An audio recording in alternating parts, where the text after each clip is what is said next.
So today we are going to be talking about partitioning.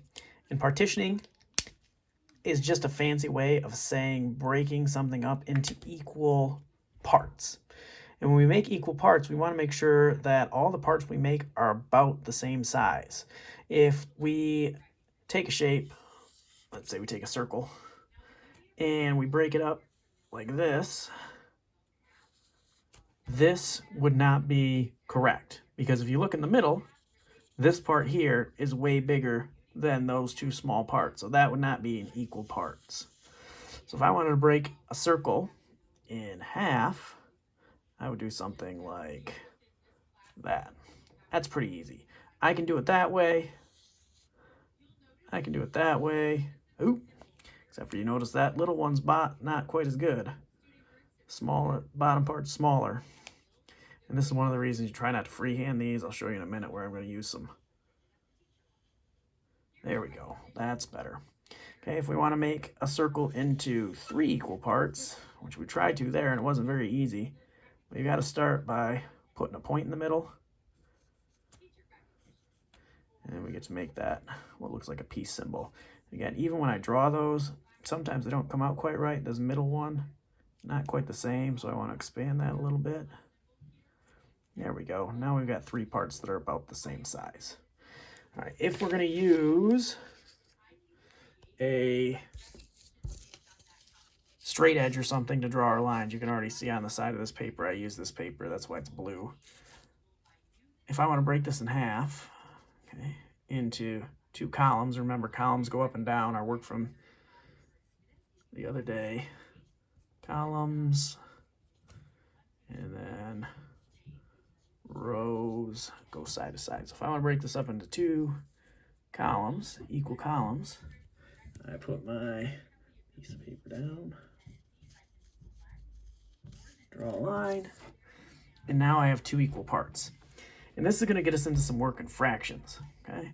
So with a fraction, all we got to do is we have to draw the line, and then how many parts are there?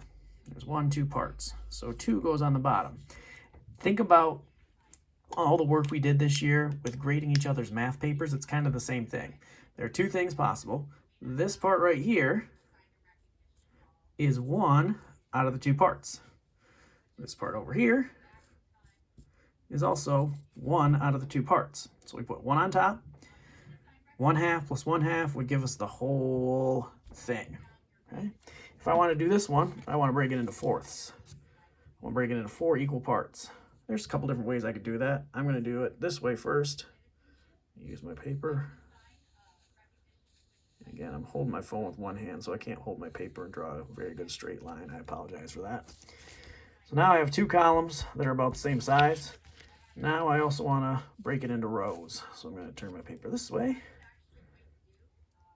Excuse me. And also draw a line. Okay, you guys will be drawing better lines than I am because you'll have both hands. All right, now, how many parts do I have? 4. So when I make my fraction line, and I want to talk about these, 4 goes on the bottom because there are 4 parts altogether. This part right here is how many of the 4 parts? It's 1 of the 4 parts. That's 1 of the 4 parts. That's 1 of the 4 parts. That's 1 of the 4 parts. We call these fourths. 1/4, so 1/4 plus 1/4 plus 1/4 equals a whole. Think about quarters. Okay, we call the coin quarters because 4 of them go together to make a whole. We can also sometimes hear fourths called quarters. All right, and then if we go back to this guy right here, how many parts did I make? 3. So when I draw my fractions, I put a 3 on the bottom. That's 1 out of 3, that's 1 out of 3, that's 1 out of 3. We call those thirds. So as you guys work, you're going to hear this week about halves. You're going to hear this week about thirds. And you're going to hear this week about fourths. Okay? Partitioning shapes, equal parts, columns, go up and down, rows go side to side, halves, thirds, fourths. If you have questions, make sure you reach out and ask me. Good luck.